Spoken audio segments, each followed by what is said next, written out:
ಇದು ಬಂದು 2 ಎಕರೆ 7 ಗುಂಟೆ ಜಾಗ. ಈಗ ಉಳಿದಿರೋದು ಮಾತ್ರ 1 ಎಕರೆ ಮಾತ್ರ ಉಳಿದಿದೆ.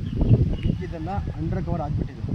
ಅದೇನು ಮಾತಾಡೋಕ್ಕೂ ಆಗ್ತಾಯಿಲ್ಲ, ಏನೂ ಹೇಳೋಕ್ಕೂ ಆಗ್ತಾಯಿಲ್ಲ. ಯಾಕಂದರೆ ನಮಗೆ ಗ್ರಾಮ ಪಂಚಾಯತಿಯಿಂದ ಸ್ವಲ್ಪ ಕಡೆ ಅವರು ಹೋದರೂ ಕೂಡ ರೆಸ್ಪಾನ್ಸ್ ಮಾಡ್ತಾಯಿಲ್ಲ. ಇವ್ರಿಗೆ ಏನಾದ್ರು ಹೇಳೋಕ್ಕೆ ಹೋದರೆ ಸರ್ವೆ ಜಮೀನು ಅಂತಾರೆ. ಆ ಸರ್ವೆ ಜಮೀನು ಎಲ್ಲೋ ಇದೆ, ನಮ್ಮ ಜಾಗಕ್ಕೆ ಅವರು ಏನೋ ಬಂದಿದ್ದಾರೆ. ಅದರಿಂದಾಗಿ ಅವ್ರ ಹತ್ರ ನಾವು ಗಲಾಟೆಗೆ ಹೋಗಲ್ಲ. ಈಗ ನಮಗೇನಂದರೆ ಸ್ವಚ್ಛ ಗ್ರಾಮ ಅಂತ 2000 ಇಸ್ವಿಯಲ್ಲಿ ಇತ್ತು. ಆ ಟೈಮಲ್ಲಿ 1 ಲಕ್ಷ ರೂಪಾಯಿ ಹಣವನ್ನು ಸರ್ಕಾರಕ್ಕೆ ಕಟ್ಟಬೇಕಾಗಿತ್ತು.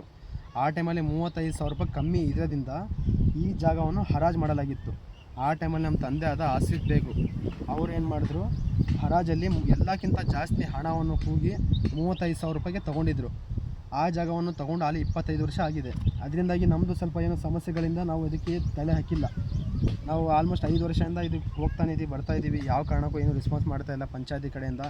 ದಯವಿಟ್ಟು ಈ ವಿಡಿಯೋ ಮಾಡ್ತಿರೋದು ಕೃಷ್ಣ ಬೈರೇಗೌಡ ಸರ್ ಅವರಿಗೆ ನಮ್ಮ ಕಡೆಯಿಂದ ರಿಕ್ವೆಸ್ಟು, ಈ ಜಮೀನು ಏನು ಎತ್ತ ಎಲ್ಲ ನೀವು ಬಗೆಹರಿಸಿ, ಈ ಜಾಗವನ್ನು ಏನು ಹಿಸ್ಟ್ರಿ ಎಲ್ಲ ತೆಗಿಸಿ ದಯವಿಟ್ಟು ನಮಗೆ ಸೇರಬೇಕಾಯ್ತು. ಈ 2 ಎಕರೆ 7 ಗುಂಟೆ ಜಾಗ ನಮ್ಮ ಹತ್ರ ಈ ಪಂಚಾಯತಿ ಲೆಟ್ರ್ ಇದೆ, ಅಂಜುಮನ್ ಕಮಿಟಿನೂ ಇದೆ, ಗ್ರಾಮ ಪಂಚಾಯತಿನೂ ಲೆಟ್ರ್ ಇದೆ, ಈ ದುಡ್ಡು ಕಟ್ಟಿರೋದು ರಿಸಿಪ್ಟು ಇದೆ, ಎಲ್ಲ ಇದೆ.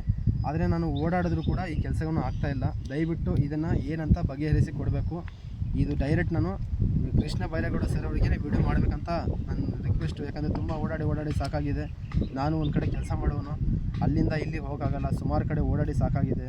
ಕೆಲವೊಂದು ಸತಿ ಸಿಗ್ತಾರೆ, ಕೆಲವೊಂದು ಸತಿ ಮಾತಾಡ್ತಾರೆ, ಏನೂ ಆಗ್ತಾಯಿಲ್ಲ. ಅದರಿಂದಾಗಿ ನಿಮ್ಮ ಕಡೆಯಿಂದ ನನಗೆ ರಿಕ್ವೆಸ್ಟು, ನಿಮ್ಮ ಕಡೆಯಿಂದ ಈ ವಿಡಿಯೋ ಮೂಲಕದಿಂದ ನಾನು ಹೇಳ್ತೀನಿ, ಈ ಜಮೀನು ಏನು ಎತ್ತ ಅಂತ ಇದು ಹಿಸ್ಟ್ರಿ ತೆಗೆಸಿ ಈ ಜಮೀನನ್ನು ನಮಗೆ ಸೇರಬೇಕು. 2 ಎಕರೆ 7 ಗುಂಟೆ. ದಯವಿಟ್ಟು ಇದನ್ನು ನೀವು ಬಗೆಹರಿಸಿ ಕೊಡಬೇಕು. ತುಂಬ ಧನ್ಯವಾದಗಳು.